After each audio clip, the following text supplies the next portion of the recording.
মণিকৰ্ণিকা ঘাট পাবলৈ হ'লে আপুনি সৰু সৰু বহুত গলিৰ মাজেৰে ঘূৰিব লাগিব। বানাৰস চহৰখন মণিকৰ্ণিকা ঘাট আৰু ৰাজা হৰিশ্চন্দ্ৰ ঘাটৰ কাৰণে জনা যায়। এই ঘাট আৰু গংগা মা দুয়োকে মুক্তিৰ পথ পৰিদৰ্শক বুলি জনা যায়। ইয়াত মানুহে মৃত্যুক এক বেলেগ দৃষ্টিৰে আছে। ঘাটলৈকে যোৱা সৰু সৰু গলিবোৰতো মানুহ বাস কৰে।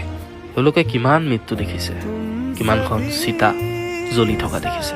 মানুহ জ্বলি ছাই হৈ গৈছে, তথাপি খুচৰি আছে, কাৰণ নতুন মৃতদেহ আহিব।